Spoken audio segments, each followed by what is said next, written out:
2 నెలలుగా డ్రైనేజ్ మురికితో నానా ఇబ్బందులు పడుతున్నట్లు మోండా డివిజనల్ సజ్జన్లాల్ స్ట్రీట్ బస్తీవాసులు ఆవేదన వ్యక్తం చేస్తున్నారు. పొంగి పొర్లుతున్న డ్రైనేజ్తో మోకాల లోతు మురికి నీళ్లు ఇంటి నివాసాల ముందు చేరి బయటకు రాని పరిస్థితి నెలకొందని వాపోయారు.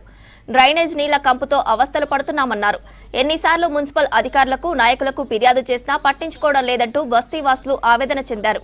క్రిమి కీటకాలు, దోమలు, ఎలుకలతో తీవ్ర ఇబ్బందులు పడుతున్నామని చెప్తున్నారు బస్తీవాసులు.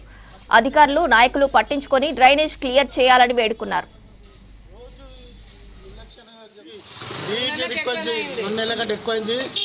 చెప్తున్నాము చంద్రశేఖర్ కూడా చెప్తున్నాము, రేపు వస్తాం అని ఇప్పటికి 2 నెలలు అయిపోయిందన్న. ఇది మొత్తం చిన్న వర్షం వచ్చినా నీళ్ళు ఇదవుతుంది.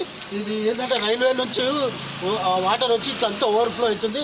ఆయిల్ ఇటంతా మొత్తం ఇటే వస్తుంది. ఆ నీళ్ళంతా ఇటు వచ్చి ఓవర్ఫ్లో మొత్తం చెంబర్లన్నీ మూసుకుపోయినాయి అన్న. ఏంటంటే వాళ్ళు వస్తారు, నామకే వస్తాను తీస్తారు, ఖాళీ ఫోటోలు తీసుకొని పోతారు. అసలు ప్రాబ్లం సాల్వ్ కాదు.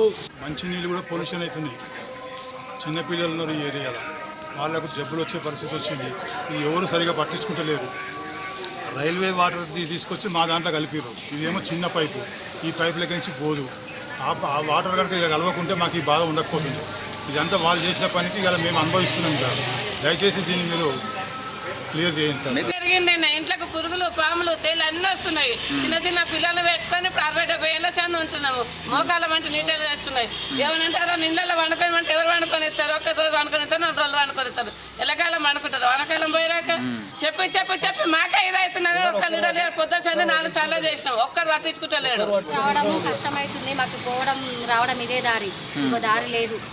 మోకాళ్ళ వరకు నీళ్ళు నల్లకెళ్ళి నడుచుకుంటూ పోయి బండ్లు కూడా స్పిడ్ అయి పడిపోతున్నారు. ఇక్కడ రైల్వేలో అది sewerage water plus washing water కలిసినప్పటి నుంచి ప్రాబ్లం స్టాల్ క్రియేట్ అయింది సార్. అంతకుముందు లేకుండే అది ఆయిల్, మళ్ళీ railway empty glasses, cool drinks డబ్బాలు పెద్దవి ఇలా కచ్చానాల్లో వస్తాయి. అప్పటి నుంచి స్టార్ట్ అయింది రైల్వే లైన్ అక్కడ Boiguda south central railway, south central రైల్వేది వాషింగ్ ప్లాంట్ మొత్తం వాటర్ అంతా ఇళ్ళనే కలుస్తుంది. అంతకుముందు లేకుండే. మొక్కల బట్టికి నీళ్ళు వస్తాయి సార్. మొత్తం అందరి సెటర్లలో నీళ్ళు పోతాయి. మొక్కలు అధికారులు పట్టించుకోవటం లేరు. ఇప్పుడు ఈ 2 నెలల నుంచి అంటే ఇప్పటికీ ఇదే నీళ్ళలోనే ఉంటాను మేము ఇప్పటికి.